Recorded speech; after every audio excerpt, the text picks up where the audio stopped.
Series की शुरुआत महाराष्ट्र के पंचगनी नामक शहर से होती है। यहाँ एक आदमी है जिसका नाम वेद है। वह बहुत परेशान है और पुलिस स्टेशन आया है। वेद अपने फोन पर किसी को कॉल करने की कोशिश कर रहा है, लेकिन उसकी बैटरी लो हो गई और फोन बंद हो गया। वेद पुलिस इंस्पेक्टर अमोल से मिलता है और बताता है कि उसकी पत्नी कल रात से गायब है। अमोल पूछता है कि क्या उनकी शादी में कोई समस्या थी या किसी बात पर झगड़ा हुआ था। वेद कहता है कि ऐसा कुछ नहीं हुआ। उसने अपनी पत्नी को हर जगह ढूंढा, लेकिन वह नहीं मिली। वेद चिंतित है कि कहीं उसकी पत्नी के साथ कुछ बुरा ना हो गया हो। इंस्पेक्टर अमोल उसे दिलासा देता है कि यह एक छोटा शहर है और यहां ज्यादा अपराध नहीं होते, इसलिए उसकी पत्नी जल्दी ही वापस आ जाएगी। वह बताता है कि जब तक 24 घंटे नहीं होते वे मिसिंग कंप्लेंट नहीं लिख सकते। वेद बताता है कि वह एक वकील है और कानून जानता है। फिर वेद इंस्पेक्टर से अपनी पत्नी की फोटो मांगता है, लेकिन वह बताता है कि फोटो उसके फोन में थी और अब फोन बंद हो गया। इंस्पेक्टर कहता है कि वेद घर जाकर उसे मैसेज करते। फिर इंस्पेक्टर वेद से उसकी पत्नी के बारे में पूछता है, जिस पर वेद बताता है कि उसकी पत्नी का नाम मीरा है और वह एक एनजीओ में काम करती है। देव अपने काम से दिल्ली गया था और कल रात ही वापस आया। जब वह घर आया तो देखा कि उसकी पत्नी मीरा घर पर नहीं थी। दरअसल कल देव का जन्मदिन था और मीरा ने उसके लिए एक सरप्राइज प्लान किया था। लेकिन जब देव घर पहुंचा तो वहां सजावट थी, लेकिन मीरा नहीं थी। देव ने सोचा था कि वह मीरा नहीं थी। देव ने सोचा था कि वह मीरा के साथ अपनी बेटी दिया से मिलने हॉस्टल जाएगा। उसने मीरा का काफी समय इंतजार किया, लेकिन वह नहीं आई। इसलिए देव अकेला ही दिया से मिलने चला गया। जब दिया ने अपने पापा देव को देखा तो वह बहुत खुश हुई और अपनी मम्मी के बारे में पूछने लगी। देव ने उसे बताया कि मीरा की तबीयत ठीक नहीं है, इसलिए वह नहीं आई। दिया ने देव के लिए एक केक ऑर्डर किया और उन्होंने मिलकर केक काटा। दिया ने कहा कि वह घर वापस आना चाहती है, क्योंकि उसे हॉस्टल में रहना पसंद नहीं था। देव ने उसे कहा कि वह जल्दी ही उसे घर ले जाएगा। देव फिर से घर आया और मीरा का इंतजार करने लगा। सुबह हो गई, लेकिन मीरा अभी तक नहीं आई थी। इसलिए अब देव ने उसकी मिसिंग कंप्लेंट फाइल करने का फैसला किया। इंस्पेक्टर ने कहा कि उन्हें पहले उनके घर जाना होगा। जब देव पुलिस के साथ अपने घर पहुंचा तो वहां मीरा की बहन दिति भी आई थी और वह भी बहुत परेशान थी कि मीरा अचानक कहाँ गायब हो गई। इंस्पेक्टर ने मीरा के सहकर्मी से बात की, जिसने बताया कि मीरा बहुत अच्छी महिला थी, लेकिन वह पहले भी एक बार बिना बताए चली गई थी, जब वह मुंबई गई थी। इसके बाद इंस्पेक्टर ने देव के घर जाकर मीरा के कमरे की तलाशी। वहां पर देव और इंस्पेक्टर को मीरा के बारे में कोई जानकारी नहीं मिलती। फिर आदिति मीरा के मिसिंग पोस्टर्स बनाने लगती है ताकि लोग उन्हें पहचान सके। तभी वेद को इंस्पेक्टर का कॉल आता है, जिसमें बताया जाता है कि मुंबई में एक बॉडी मिली है जो मीरा जैसी दिखती है। वेद को वहां जाकर बॉडी की पहचान करनी होगी और उसके साथ एक कांस्टेबल भी जाएगा। जब वेद मुंबई पहुंचता है और बॉडी देखता है तो वह बताता है कि यह मीरा नहीं है। अगले दिन जब वेद घर वापस आता है तो वहां इंस्पेक्टर अमोल उसे सरप्राइज देने के लिए आते हैं। तभी एक लड़की आती है और इंस्पेक्टर बताता है कि उन्हें मीरा मिल गई है। ये सुनकर वेद चौंक जाता है और कहता है कि यह उसकी पत्नी मीरा नहीं है। लेकिन वह लड़की कहती है कि वह मीरा ही है और बताती है कि कल उनके बीच झगड़ा हुआ था, इसलिए वह घर छोड़कर चली गई थी। मीरा कहती है कि थोड़ी सी बहस हो गई थी, लेकिन वेद उसे पहचानने से मना कर देता है। इंस्पेक्टर अमोल भी चौंक जाते हैं और कहते हैं कि अगर यह मीरा नहीं है तो वेद को मीरा की फोटो दिखानी होगी। तो उसके घर में हर जगह उसी लड़की की तस्वीरें होती हैं, यहां तक कि उनकी शादी के एल्बम में भी वही लड़की थी। इंस्पेक्टर अमोल फिर से कहता है कि यह लड़की ही मीरा है, लेकिन वेद इसे मानने के लिए तैयार नहीं होता। फिर उसे याद आता है कि उसने आदिति के साथ मिलकर मीरा के मिसिंग पोस्टर्स बनाए थे और उन पोस्टर्स में भी उसी लड़की की तस्वीरें थी। वेद बहुत कंफ्यूज हो गया था और समझ नहीं पा रहा था कि उसके साथ क्या हो रहा है। मीरा उसे समझाने की कोशिश करती है कि वो उसकी पत्नी है। मीरा वेद को उसके माता पिता के बारे में सब कुछ बताती है, जिसे सुनकर वेद चौंक जाता है। उसे यह जानकर आश्चर्य होता है कि इस लड़की को उसके माता पिता के बारे में इतना पता है। मीरा यह भी बताती है कि घर में कौन सा सामान कहाँ रखा है। इंस्पेक्टर अमोल वेद से कहते हैं कि यही उसकी पत्नी है, लेकिन वेद पूछता है कि अगर यह उसकी पत्नी है तो वह कहाँ चली गई थी। मीरा जवाब देती है कि वह वेद पर गुस्सा होकर नासिक चली गई थी और वहां एक रिसोर्ट में रुकी थी। जब वेद पूछता है कि वह कैसे गई तो मीरा बताती है कि उसने अपनी कार ली थी। इंस्पेक्टर अमोल बताते हैं कि मीरा ने अपनी कार चोरी की शिकायत पुलिस स्टेशन में दी थी। जब इंस्पेक्टर ने उसका नाम पूछा तो उसने मीरा बताया, इसलिए उन्हें समझ में आया कि यही मीरा है। तभी आदिति वहां आती है और वेद को लगता है कि अब इस लड़की का सच सामने आ जाएगा। लेकिन आदिति भी उसी लड़की को मीरा कहकर बुलाती है, जिसे देखकर वेद फिर से चौंक जाता है। आदिति इंस्पेक्टर अमोल को बताती है कि यही उसकी बहन मीरा है। तभी वेद का कुत्ता भी आता है और वह भी मीरा को पहचान लेता है। यह सब देखकर वेद और भी कंफ्यूज हो जाता है और इंस्पेक्टर अमोल से कहता है कि यह उसकी पत्नी मीरा नहीं हो सकती और असली मीरा अभी भी गायब है। वेद को पूरा यकीन है कि यह लड़की किसी वजह से उसके घर आई है।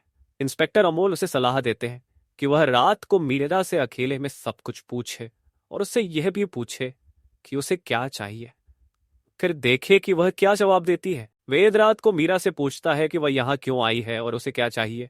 मीरा बार बार कहती है कि वह उसकी पत्नी है और यहीं पर रहेगी। अगले दिन वेद इंस्पेक्टर को कुछ सवाल देता है ताकि वह मीरा से पूछ सके। इंस्पेक्टर मीरा से कुछ व्यक्तिगत सवाल पूछता है और मीरा सभी सवालों के सही जवाब देती है। यह देखकर वेद बहुत चौंक जाता है क्योंकि मीरा को यह भी पता था कि वेद इंटीमेट होने के बाद क्या करता है। फिर इंस्पेक्टर अमोल पूछता है कि वेद का कौन सा पैर फ्रैक्चर हुआ था।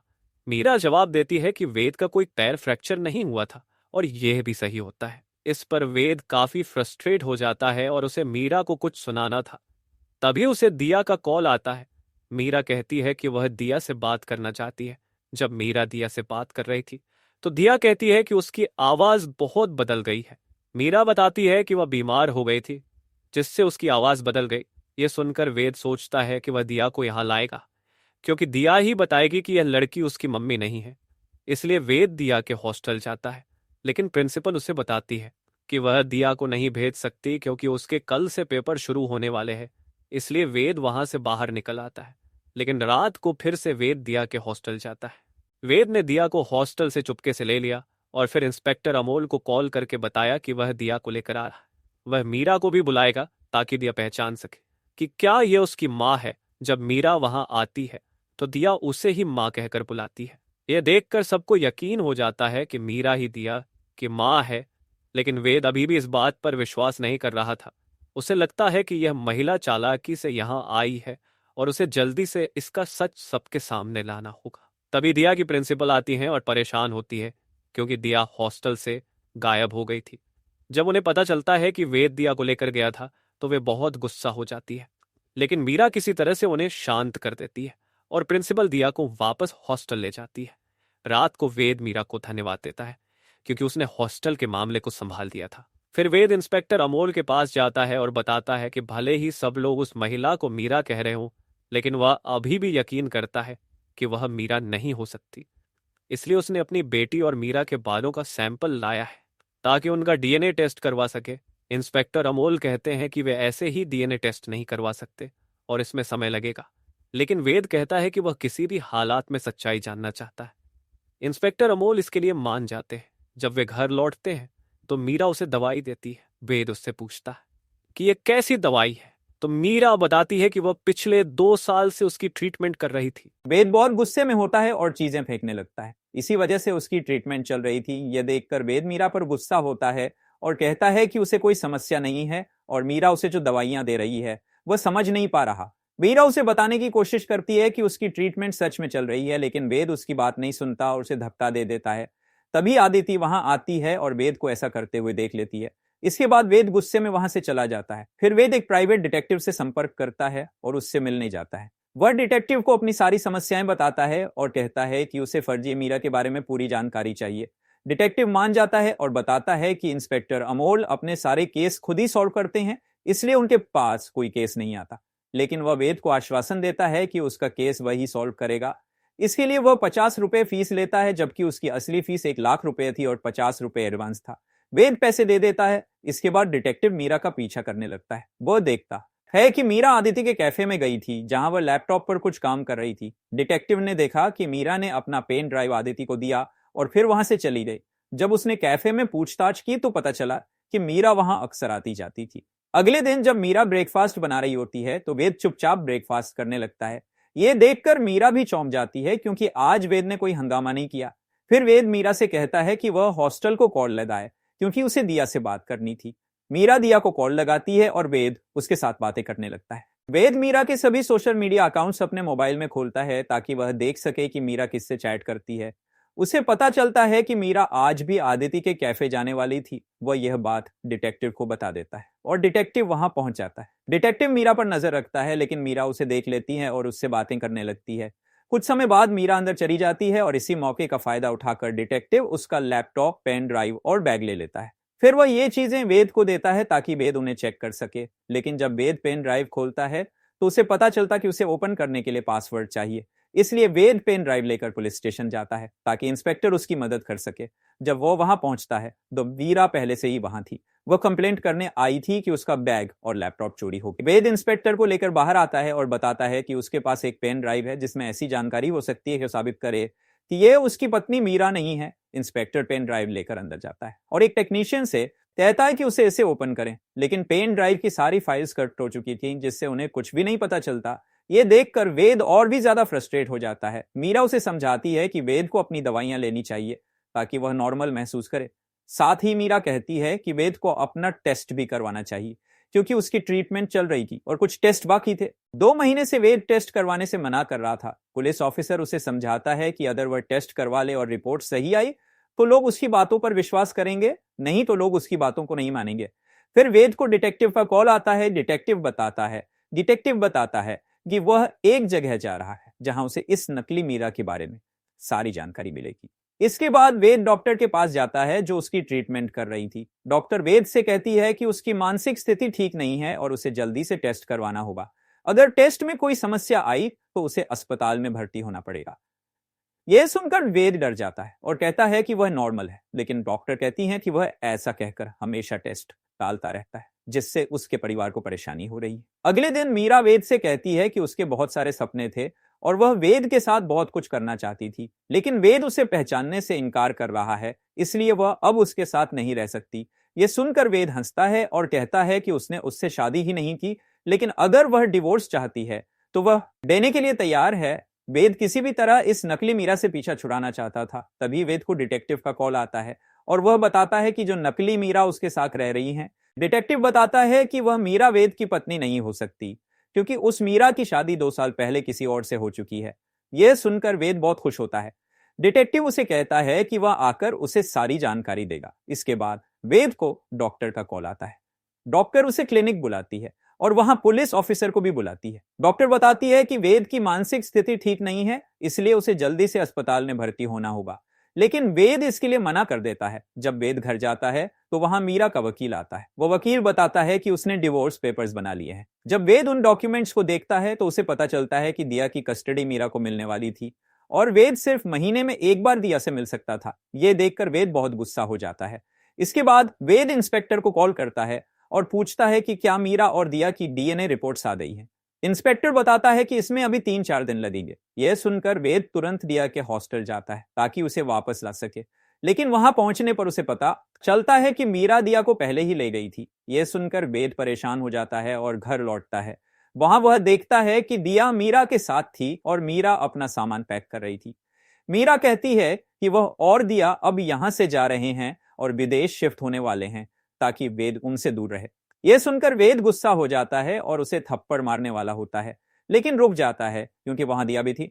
फिर मीरा दिया से पूछती है कि वह किसके साथ रहना चाहती है, तो दिया मीरा को चुनती है। यह देखकर वेद और भी गुस्सा हो जाता है। इसके बाद वह उन दोनों को कमरे में लॉक कर देता है। अब मीरा मदद के लिए पुलिस ऑफिसर को जब पुलिस ऑफिसर और आदित्य वहां आते हैं तो वे पीछे का दरवाजा खोलकर मीरा को बाहर निकालते हैं। वे वेद को भी पकड़ लेते हैं क्योंकि मीरा ने शिकायत की थी कि वेद ने उसके ऊपर हाथ उठाया था।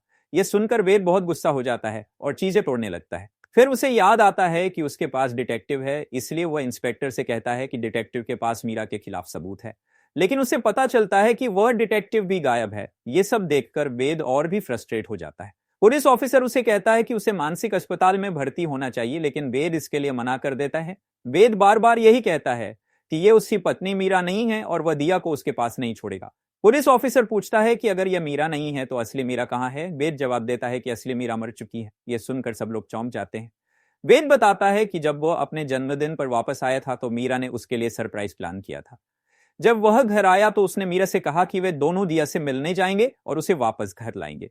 लेकिन मीरा इसके लिए तैयार नहीं थी, क्योंकि वह नहीं चाहती थी कि दिया उनके साथ यहाँ रहे। असल में मीरा की मानसिक स्थिति ठीक नहीं थी और वह कभी कभी गुस्सा हो जाती थी।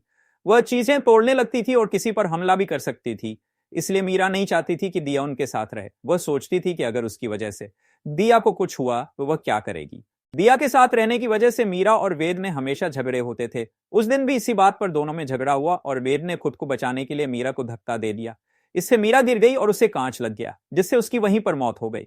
यह देखकर वेद बहुत डर गया। उसने सोचा कि वह पुलिस को कॉल करेगा, लेकिन तभी उसे दिया का कॉल आया, जो इंतजार कर रही थी कि वेद कब आएगा। वेद को लगा कि अगर पुलिस ने उसे पकड़ लिया तो दिया का क्या होगा। वह अपनी बेटी को नुकसान नहीं पहुंचाना चाहता था, इसलिए उसने एक योजना बनाई। उसने मीरा की बॉडी को एक सुनसान जगह पर गाड़ दिया और फिर दिया से मिलने गया। मिलने के बाद अगले दिन उसने मीरा की मिसिंग रिपोर्ट फाइल कर दी। वह एक वकील था और जानता था कि जब तक पुलिस को मीरा की बॉडी नहीं मिलेगी तब तक उसे गिरफ्तार नहीं किया जा सकता। इस तरह वेद ने योजना बनाई ताकि वह हमेशा दिया के साथ रह सके। अब वेद की सच्चाई सबके सामने आ गई थी। उसे पता चला कि जो नकली मीरा उसके साथ थी वह इंस्पेक्टर कविता थी।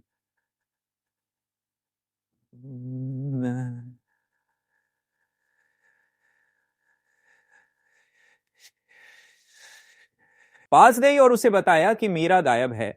उस रात ही उन्होंने मीरा को ढूंढना शुरू कर दिया। उन्हें एक जंगल के पास मीरा की कार मिली, जिससे उन्हें समझ में आया कि वेद ने जरूर कुछ किया है, क्योंकि वेद अब तक पुलिस में शिकायत करने नहीं आया था। अगले दिन सुबह जब वेद वहां आया तो इंस्पेक्टर अमोल समझ गया कि इसके पीछे वेद का हाथ है। इसलिए उसने जानबूझकर वेद को मुंबई भेजा था, ताकि इंस्पेक्टर कविता मीरा बनकर वेद के पास रहे और वेद परेशान हो जाए। इससे उसे यकीन होने लगेगा कि वह मानसिक रूप से ठीक नहीं है और वह खुद ही अपना अपराध कबूल कर लेगा। जब वेद को पता चला कि दिया की कस्टडी मीरा को मिलेगी तो वह बहुत दुखी हो गया और उसने सारी सच्चाई बता दी। इंस्पेक्टर ने डिटेक्टिव को चुप रहने के लिए कहा था ताकि वह वेद को कुछ न बताए। वेद आदिति से कहता है कि जो कुछ भी हुआ वह एक एक्सीडेंट था, लेकिन फिर भी वह आदिति से माफी मांगता है। वह दिया से वादा करता है कि वह जल्दी वापस आएगा और तब तक दिया का ख्याल रखना होगा। यह कहने के बाद पुलिस वाले वेद को पकड़कर ले जाते हैं और यहां पर यह कहानी खत्म होती है। अगर आपको इस कहानी और मेरे एक्सप्लेनेशन पसंद आया हो तो वीडियो को लाइक, कमेंट और शेयर जरूर करें और मेरे चैनल को सब्सक्राइब करना न भूलें। धन्यवाद वीडियो देखने के लिए।